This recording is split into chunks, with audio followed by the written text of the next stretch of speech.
All right, we're here with Stefan Siciliano from Ray White in Norwood. The last 3 years, the number one performer for Ray White in South Australia. One of the best agents I've ever met, underneath 30.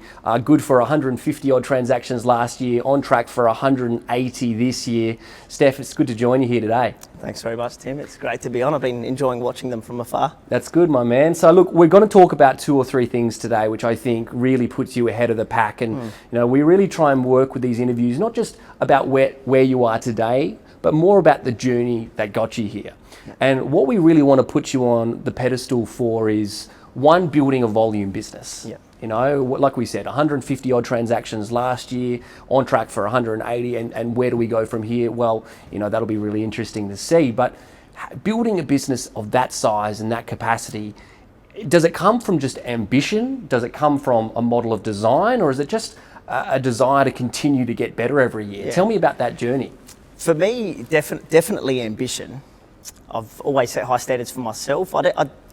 I never thought when I first started, I was very naive. I never thought that I would get to this point. I admired people that were doing volume in South Australia, looked up to a lot of other agents, and it just grew. I mean, I was on my own. So the journey looked like 41 transactions my first year solo. Wow.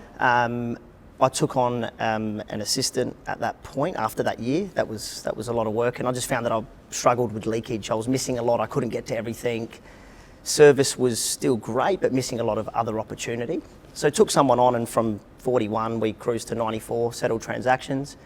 And then from there, 111, and then 149, 50 last year, and now on track for 180.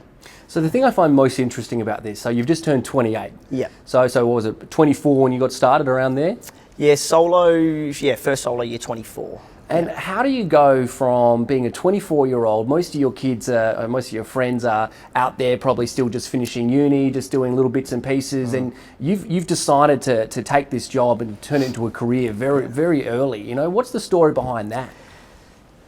It's a hard one. I mean, it was a lot of sacrifice. So I think when I came into real estate, I fell in love with the industry quite quickly. And then it was really that kept me going. I mean, I never set goals. I always just, every year I say, look what we did last year, that was great. Let's see if we can do more. Never really set a goal, and always try to do as much as I can. But you're right. I mean, even now, I've still got a lot of friends that are definitely in different stages of their lives. Some are still studying, some are working, some are still working out what they want to do. But I think everyone soon realised, like, this is what I was passionate about. And I felt lucky that I found something that I was passionate about at that age. And I think it's just been a natural progression, really. If I didn't love it, would I have done as well? Probably not, I don't think. It's interesting, you know, there's conversation around, are you just curious or are you serious? And yeah. When you first started, yeah. Were you just curious, or was it something that you said, this is where I'm going to get to? Or was it just a vehicle of where you needed to go? I think it was a bit of both. I think the curiosity comes from me always thinking about real estate, probably more as a job, not really the career that I'm making of it now. So I'd say it's definitely more curious at the start, but then I think when I got into the industry and realised that, you know, there's absolutely no limit on how far you can take it, then that's probably what attracted me most. I fell in love with the fact that it was all reward for effort. Yes. I think I've got a great work ethic, so I suited real estate well, and just amazing to know that if you worked harder, you'd progress quicker. And so talking about sacrifice, I love that, because again, most 28-year-olds I know are still sort of understanding this idea of sacrifice. Yeah. It must have been hard at the start. Definitely at the start, and I think it's the delayed gratification in real estate. That's the hardest part. I think getting through that first 2 years was the toughest part, but then it becomes fruitful from there on, and you really start to realise I can really set myself up. I've got a team of 4, including myself, so I've got three people that work within my team. They're all young as well. We're all between 23 and 28 years old, and I think we're all very ambitious, feed off each other. And I think the fact that we all work together in a similar age group works perfectly. They sort of get to watch me lead, and then, you know, the second team member that joined me, you know, third team member follows them, and so on. So I think we get along well. We're all sort of going through that same thing together, you know, knowing that, you know, other friends are doing things a little bit differently, but we've got each other. So I want to talk about, like, I'm really interested around this idea of surroundings, this idea of environment. Is it something that was always going to happen regardless of what you did, or are you a product of your environment? Yeah. You know, coming through the ranks, you know, and I love this about South Australia because, you know, obviously you're dealing with a lower price point. Your average sale price, I think you were saying about $700,000. $700,000. So volume is required to hit the same kind of numbers as you might see outside of the you know, the New South Wales network. We're talking about Brisbane, anywhere else. You know, were you inspired or mentored or managed by people locally, or maybe did you look externally to continue to sort of see what's possible? Yeah, I looked at my current principal, Jason. He had his own team when I first started real estate. We're working in the same office together, sorry. So when I started, I saw Jason. I've known Jason since I was probably about 10 years old.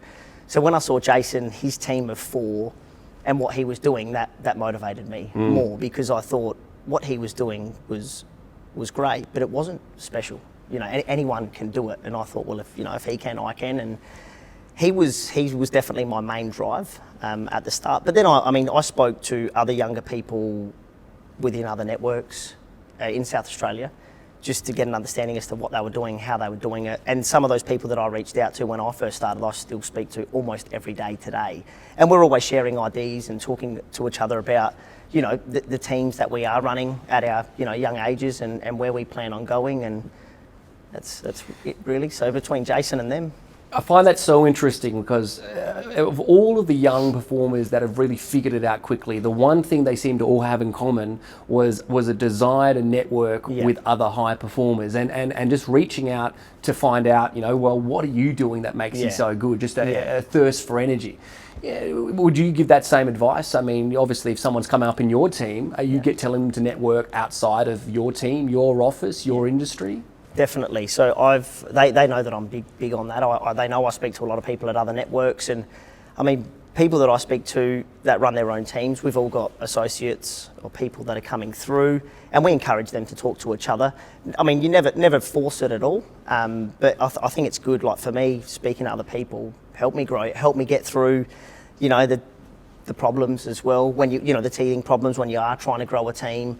I've always tried to speak to people that were that little bit ahead of me though, so people that were maybe 2-3 years ahead of my journey, so I could almost learn from their mistakes if they had any, and grow from there. So I find that that's something that really helped me. And I've met with Jason before, and Sam, and all the leaders of the business, and it's really cool. The one thing that I find them so dynamic about is this vision. Yeah. No doubt they've shared it, and I don't know how public it is, and I won't share it today, but they have such a clear story of where they're at, and in terms of the vision of what the team is to get there. And it's no surprise they're one of our fastest growing businesses in the whole network. Yeah.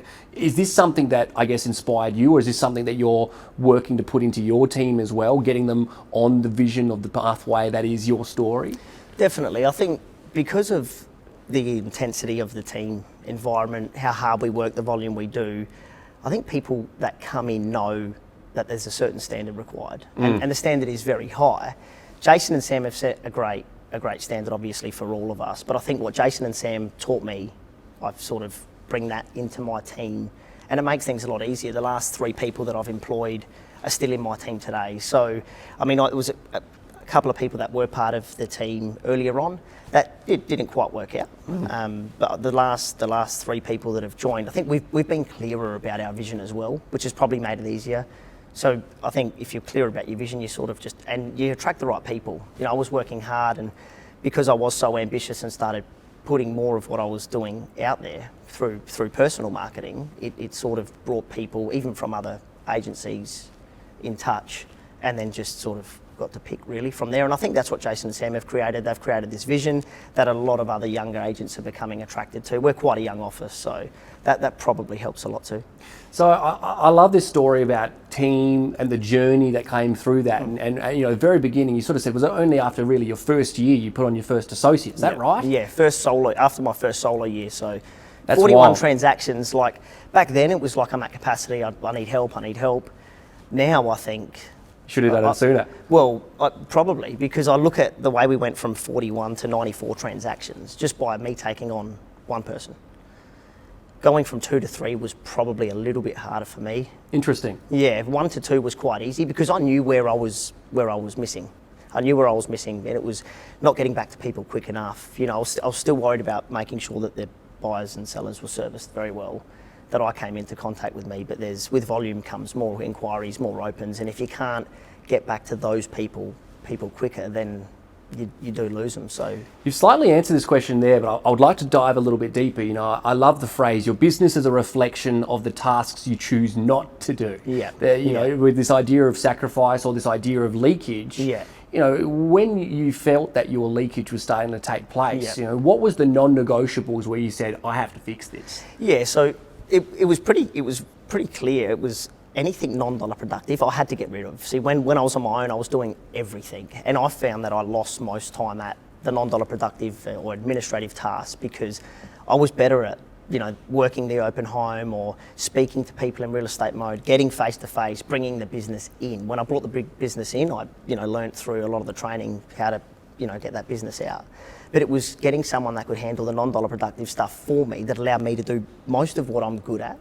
So basically just sat down, wrote down every single day-to-day task and went, this is what I need to hire someone to do, here's all the tasks, take them away from me, and then just doubled my business in the space of 12 months. So the ultimate battle, the question when someone does put someone on, it's undisputed that you need help, you need to grow a team. The bigger the dream, the bigger the team. But do you put on someone that needs to be admin focused, or you put on someone that needs to be growth and lead generation focused, or a mixture of both? You know, maybe a lesson that you've learnt, or what would your advice be in that space? For me, I mean, it's different in every market, right? Especially in every state. Here where a lot of our business is based around volume, it was admin. I need someone to look after that admin stuff. Like I said earlier, the non-dollar productive stuff, so that I could focus on dollar productive stuff that was going to help me grow. From 2 to 3, then I soon realised that it was now I need someone to help me bring business in because I'm bringing enough in, you know, I'm growing.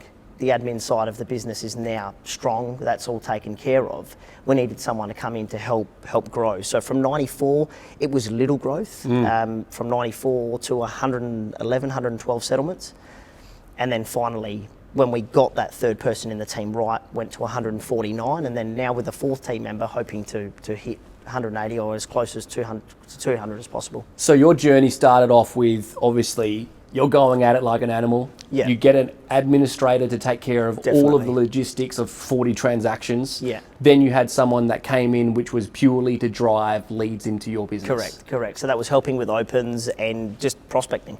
So whether it be helping with inquiries or helping with OFI callbacks, it was helping with everything to try and bring what I was missing back in. Now you said something really interesting just then. When we got the right person, then something changed. It's got nothing to do with the individual, but what did you learn? What went wrong when it came to choosing the right person? Was it lack of direction, lack of clarity, or just lack of energy from the person? I think it was, I definitely took some responsibility for this. So I found that when I was hiring, I probably wasn't being as clear about what I needed people to do. Yes. So that's why we really had to break it right down. So with volume comes a lot of different tasks. A lot of it is repetitive, but every transaction's different. Every client's different, everyone's expectations are different. And as we started to do more, we started to introduce more things. So more ways of marketing, more ways of prospecting. And as we did that, the task list, it just keeps growing. Like I heard a successful real estate agent, it kills me that I don't remember the name, that say real estate takes every hour that you give it. Yes. So we were just coming up with all of these tasks, trying to do all of these tasks, but just run out of time. So I found that when I sort of took responsibility and made the job description clearer and told the team member what exactly they had to do was, then it helped all of us. And it must be, I mean, you're obviously an incredibly systemized person. Definitely. I've had the pleasure of seeing some of the stuff that you've done. Did you ever have to start eliminating tasks? You know, they were a great idea, but they just weren't scalable. Definitely. There's some stuff that just isn't as important as you get busier. And you have some examples of that? Yeah, like little, I mean, for us here, it was door knocking. Like what I did at the start, a lot of my associates don't do now. See, for example, door knocking is very time consuming. Door knocking during the day here in Adelaide, in the area we work, everyone's at work, kids are at school. Now, door knocking for me was great. When I started, I'd get out on the doors, market around a sale, fantastic. But we're a massive auction business as well now. So I found that an easier way for people to prospect was, you know, we we hold an auction on 2, 3, 4, 5 auctions a week, and calling registered bidders because the data was there. Yeah. So for me, that was important. It was the cold stuff out there is great, and door knocking's still a great way of prospecting. But there's all this warm stuff sitting here, like contacting registered bidders. Like we've got piles of bidder registrations at the office that my team try and get to, and we're taking a new team member on in April. And the first thing we're going to do is, hey mate, just call them because all the data's there. It's a warmer prospect. It's a warmer form of prospecting, and communicating with people in real estate mode is better for a high volume EBU that wants growth. Like all we want is growth, and I find that that's a quicker way to get it. And see, I think this is such an interesting part. We're talking about the journey of building scale, right? I couldn't agree more. When you're getting started, you need to get your face out there, you need to meet people. You didn't have 5 auctions a week to leverage. So you door knocked. But the transition, which I guess some people failed to make, is realizing you've passed that point. Now how do I leverage the business I've got? Correct. And I think that's where I tell my associates, a lot of the new business is living within the business that I've brought in. So it's working those listings and those sales in, like I said, a more effective way where the prospecting is warmer, and communicating with people that are actually in real estate mode and want to talk to us. I think it's a quicker way for them to grow. And I've noticed it. I mean, a lot of what comes through my business, I'll allow my associates to prospect and work, and then they list and sell themselves. And then I find that way we all grow consistently together. So while I focus on more repeat business that is starting to come around after just ticked over 6 years in the industry, so more repeat business and a lot more referral business coming in for myself, the team are thriving off a lot of the opportunity that the volume of business I do brings them. So let's talk about really specifically what the team's doing, maybe even down to what it is that they're actually saying when they're fishing through, the database of buyers, etc. For those that are out there. Okay, so you've gone and collected this business. As you've mentioned, I reckon there's businesses all over Australia that are in exactly the same situation. They've got people sitting in a database, old owners, old buyers that aren't just being communicated with. So if I'm in your team and you're saying, you've just joined, all of the information you need, all the leads live in this open for inspection register. What are you getting them to say? I mean, I did it when I first started. When I first started, I was basically told by my first principal, here's all my open inspection lists, call people and just get in touch, just cold call. It was a cold call because that data is years old. For my team, it's basically just pick up the phone, acknowledge that they've been through an open home, and you're just checking in to see if they've bought in the area. So for us, it's an easy way of getting data because, the data might be 1, 2, 3 years old. But we're calling people, and people either bought a home to live in or bought an investment property, which was great. So they'd call, 1, 2, 3 years ago, you were looking at, properties in X, did you end up buying? And they did. And most of the time, people aren't expecting that call. It's out of the blue, they haven't been looking for a year or two, and they're happy to take it. And it's an easy way of collecting the data because people are open to sharing where they ended up buying and what they bought. And people want, if they bought something and they feel like they bought well, they want to talk to you about it. So I find it was an easy way for my team to just start communicating with people, putting data in, and then building relationships with those people early on. So they might have bought a home 2, 3 years ago, whether it be to live in or invest, they're sort of getting in early. A lot of those people aren't thinking of moving now, but we're all taught databases about frequency, and the frequency improves the relationship, builds the trust, and then from there on, it's a sort of a way to build the database whilst they're working on all of the active business through the inquiries and open for inspections. Now, I love this because, this changes the game in terms of a lot of people get their associates on the catch and kill. Are you looking to sell? You're looking to sell? You're looking to sell? You're building a business for the future, which is look for the data, identify the buyers that have bought in your area, and then how can we service these guys? I was very much like that when I started out. The catch and kill? No catch and kill. No catch and kill, interesting. I wanted data.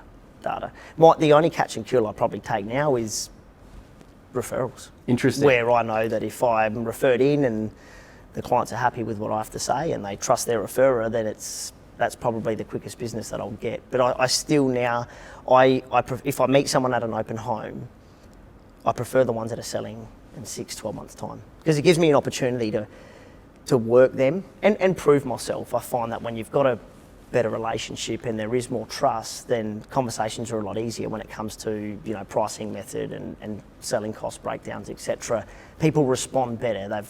They feel like they somewhat know you, and it gives me time to create a better relationship before we go on to the transaction. See, I love this so much. There's such a great lesson in this idea that if you are looking for the now business where you're going to be fighting against 5 other agents, you're intentionally looking to prove yourself over time, which I think there's an incredible lesson there. So really quick, okay, I get it. We're calling the data. We want to find people that have bought locally and maybe aren't being serviced by someone else, perhaps because there's the assumption that they're not selling again. Correct. So what's the secret sauce to actually getting them to opt in, to want to hear from you, to want to hear from your team, so that you can prove it? Is that a dialogue, a question, something you can share? It's just offering information to them. So it's about asking if they want a yearly update of value on the property that they've bought, or offering a quarterly market report that we send out, which is via post or email. But it's just providing some information it's consistent, not pushy, not aggressive. It's just consistent, good information. A lot of stuff that they want to know. Like, I mean, I want to know what property sold for on my street or around me, because it has an impact on me and my asset. And a lot of other people are the same. They just, if you can give them good information, they want to hear from you. They want it. It's free. And one thing which is incredible is, can't be understated. You're probably one of the most mature businesses in terms of the understanding that you need data to grow a business. Correct. But most importantly, where do most businesses fall over? Their ability to service that data. Correct. And we were just talking moments ago about the level of consistency of your databasing. Yep.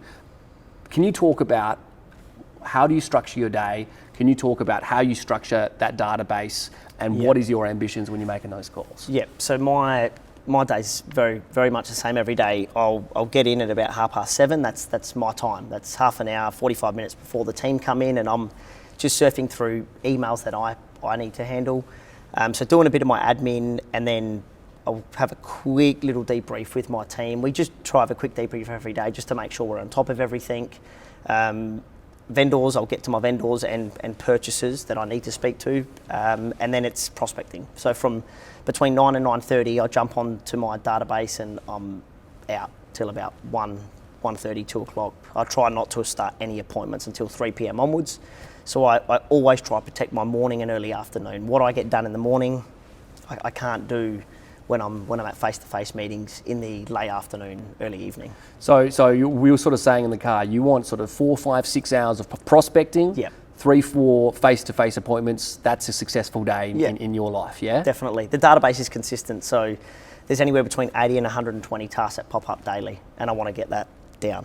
My mood in the office is dependent on the database. If the task list is low when I'm getting through the database, I'm happy. I feel better about myself, and calling the database consistently for me helps me have what I want, and that's consistent listings, consistent sales. Like we want to grow, but we want to be consistent. Like the catch and kill doesn't work for me. Listing 1, then listing 10, then listing 3, and then 10, and then none. And I want consistency everywhere. And let's talk about the database and also transitioning and growing a team. And obviously, you're not done yet in terms of growing a team.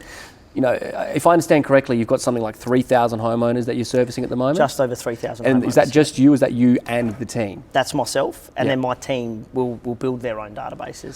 So let's talk about that. That's exactly the question. Yeah. Okay, so as you start inputting people into your team, what sort of percentage of that time is spent managing your business versus growing new business? Most of it is growing their own, their new business. I mean, they're always there. If they know that I'm very lucky. They look at a lot of my tasks and work as priority. We've got to help Stefan keep on top of what he's brought in, and then, I think they know that they generate a lot of their business from my business. So I think that they love helping me, making sure I'm on top of everything. But I'm obsessed with giving them as much time as they can to focus on their own business as well. So I find it's one thing that I didn't quite get when I first started. You protective. Yeah, I was, not so much. I more meant when I first started in the industry, I was working in a team, but I was sort of caught up in a lot of non-dollar productive stuff. And it's sort of, there was no consistency to my day. So I love the consistency to my days. It makes me better. I want the same for them. So I try not to sort of give them too much to do for me. Everything I give them to do is very much planned, and if it's urgent, then I'll dictate who it goes to based on, you know, where they're at in their own space of listing and selling and busyness overall. So again, we're talking about how do we manage scale, how do we manage capacity. Everyone wants 180 transactions till they suddenly know what's required to service them, right? What I've loved about getting to know your business, and maybe something you can share about, is how do you keep the system so simple that they can't be broken when you do add capacity and scale? Like, how many listings do you think you service at any point in time live? 15. About 15. So, you know, like, I'll give you an example to lead you in here. You know, I've loved seeing that little sheet that you've got, which is literally just all of your vendors' names and a highlighter. Make sure you call them once every day. Have you got a couple of examples like this in terms of how do you build simple systems that can sustain scale? Yeah, the vendor list is a little bit old school, but for me it's perfect. It's with me everywhere I go, whether I'm in the office, in the car. And we do similar things. We create similar systems for everything else, whether it be for our open schedules or you know, auction, you know, bidder registers and stuff for upcoming auctions. But everything we do, we make easy. So the best part about growing a good team is I've basically shown them how I like things done. When they've helped me, they've basically brought in ideas and told me, well, look, to make it easier, considering there's 2 or 3 of us working or touching the same thing, how about we do it like so? So a lot of our systems are very much electronic. So whether it be Monday.com or Google Sheets, and it's just so easy for all of us to touch it, if that makes sense. Is there a balance between technology and, you know, just human interaction? You know, I see a lot of guys can go and overcomplicate their business with technology. You know, what's the balance for you? Do you actively search for technology as the answer, or is it a bit of a give and take? No, more give and take. So I'm big on technology because you want to stay up with what's happening in that space, but it's not all about that for us. No, definitely not. So we still do a lot of face-to-face, and we have our own little ways of communicating with each other. I think technology is great if everyone uses it properly. So it's just, if you create the system and if everyone uses it properly, then technology is wonderful. But I still think a lot of, you know, team communication is important as well. See, I'm still a little bit, you know, old school in the way where, you know, my vendor list is online, but I choose to use my paper list that sits in front of me because I track, you know, when I communicate and how I communicate with them every day. Active vendors, you know, under contract, you know, well, conditional, you know, under contract, and I sort of break it right down so I can see, you know, what's on the market, what's coming up, and it's all in date order, upcoming settlements. So I feel that I know where I need to see highlighter on that page. Yeah, good man.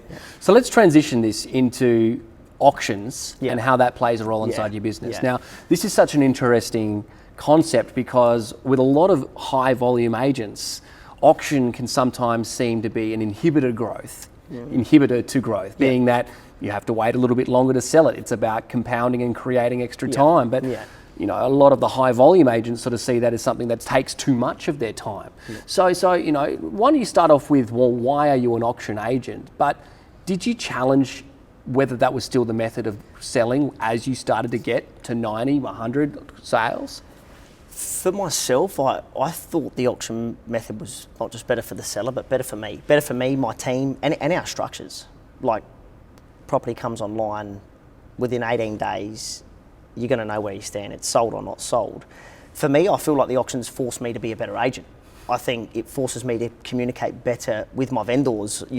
We market auctions without a price guide. Buyers are forced to contact us. So we find that we're working more with prospective buyers. The more we speak to them, the more we speak to our vendors. But the fact that, I mean, we're selling a lot of stuff within, you know, 18 days, I don't think is a long time. It doesn't affect our business. It's 2 weekends of opens and an auction day. Okay, so that's the answer to the question. So it's 2 weekends of opens, the third weekend.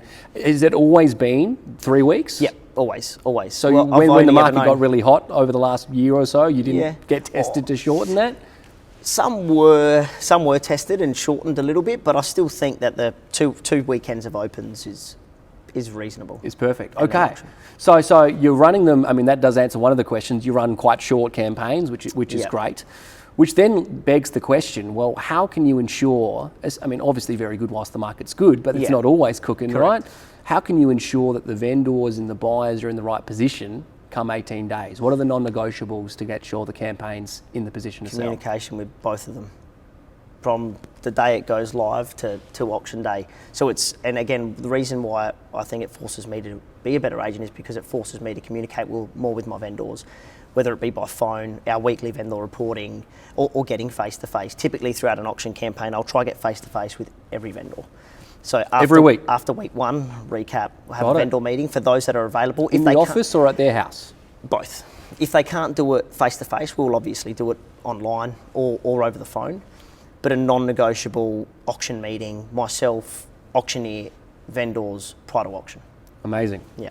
And in terms of, you mentioned the buyers. I mean, look, needless to say, the buyer work's probably what became the most lackluster around the industry over the last couple of years, because the market did all the work for us. But you know, when it comes to buyer communication, you know, what kind of, give us some examples of what you're doing that you think stands out from the rest. So I mean, buyers will inquire or come through an IFI.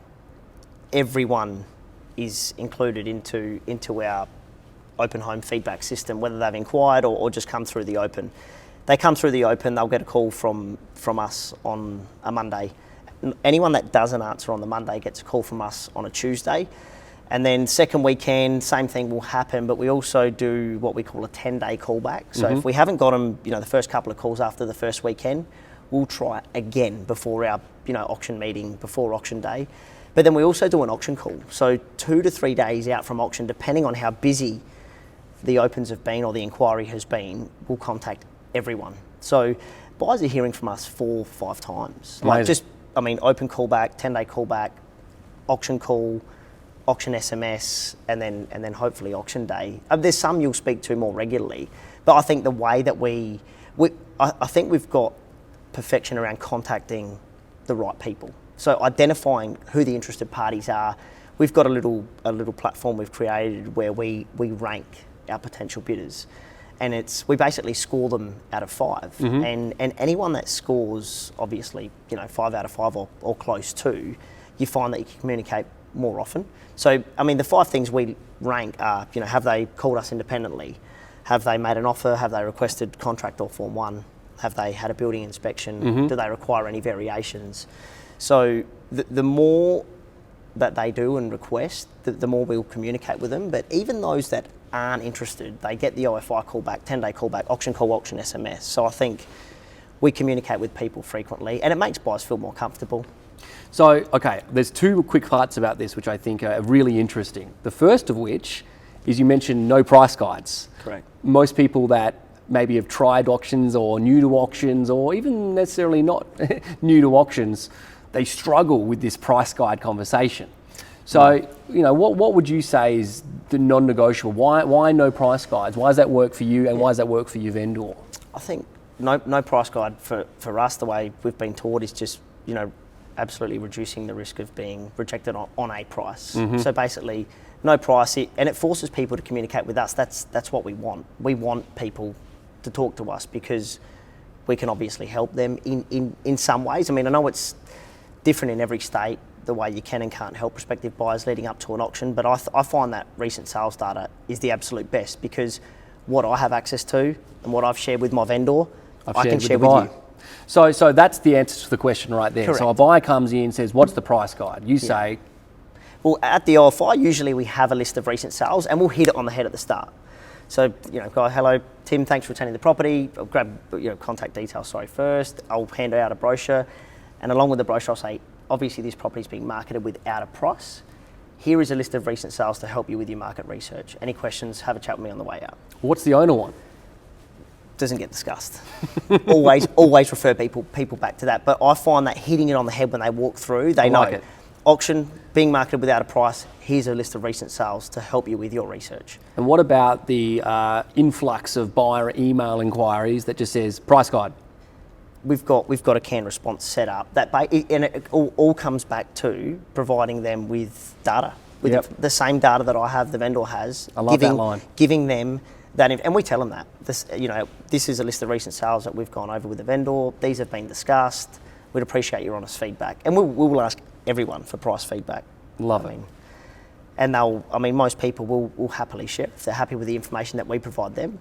and then of course that gets relayed to the vendors. And then I think in the current market, the last year or two, it's been a lot easier. I mean, even if other agents are marketing auctions with a price guide, a lot of buyers are just dismissing it. They're looking at the price guide, and as much as it may entice them to go and have a look at the home, they're completely dismissing it, because everyone knows in the great market that we've been working in that anything's possible. Love it.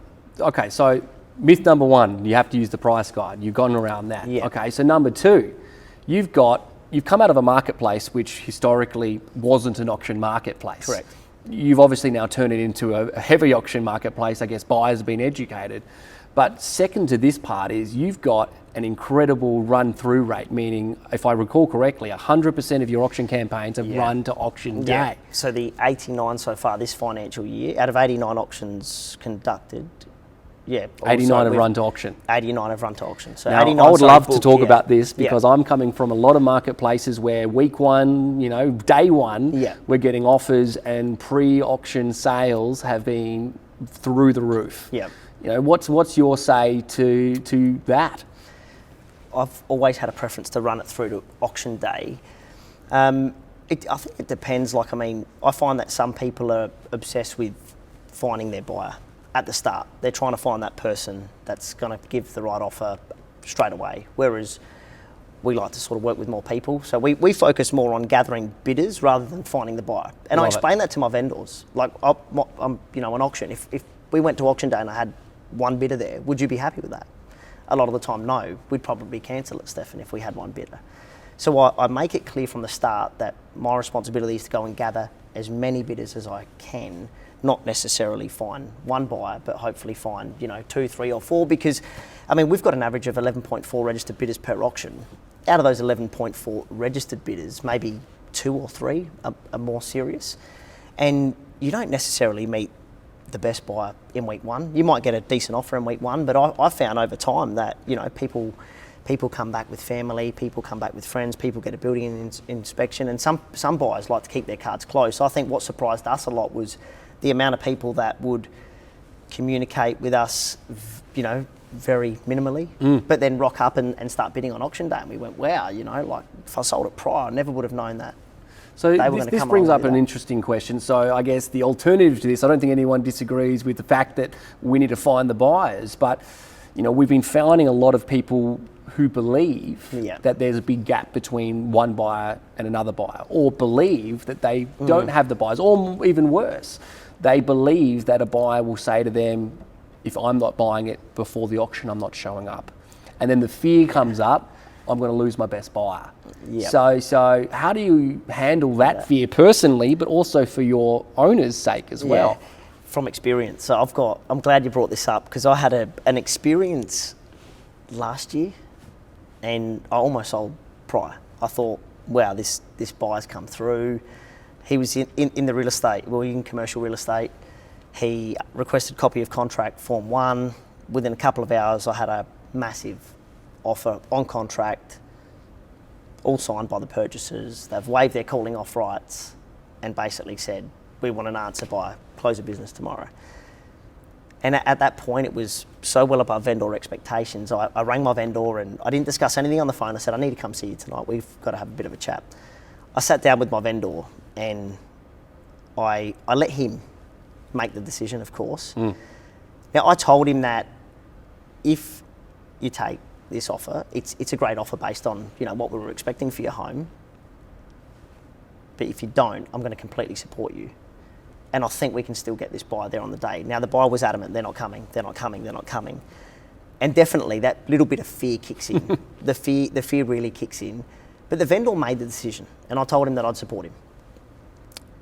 2 days before auction, I got a phone call from a building inspector, and he's booking in a building inspection for that buyer, who then came along to the auction after the building inspection, paid more for the property, and out of respect, because he works in the real estate industry, congratulated my vendor and said, well, you made the right call.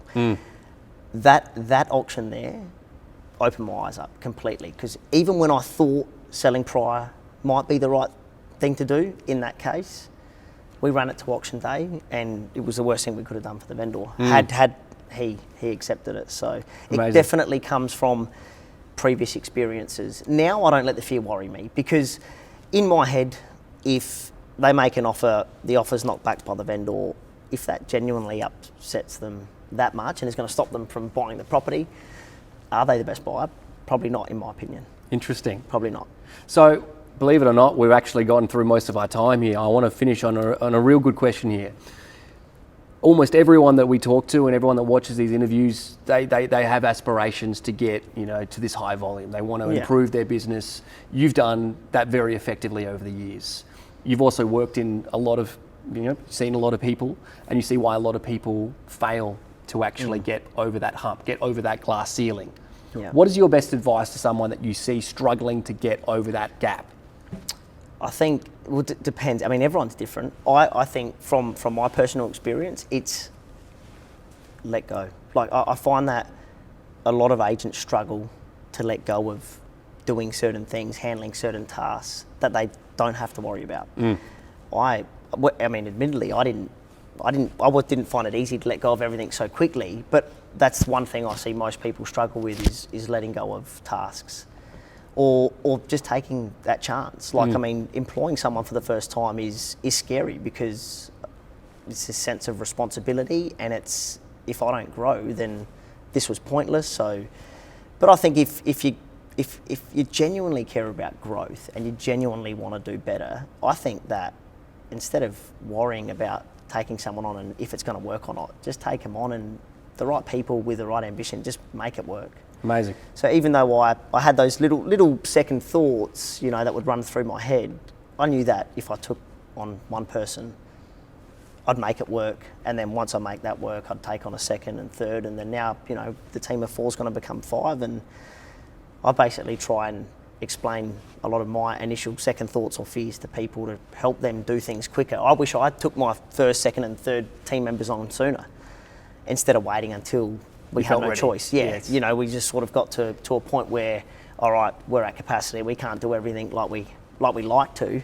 We need someone else, because then you sort of start just hiring impulsively, and I find that doesn't work out either. So to grow, you got to let go. Final words. Let go. To grow, let go. I love it, definitely, my man. Steph, you've been incredibly generous with your time. I really appreciate you. Cheers, mate. Thanks for sharing, and good luck with everything else. Thank you. Thank you, everyone. Till next time.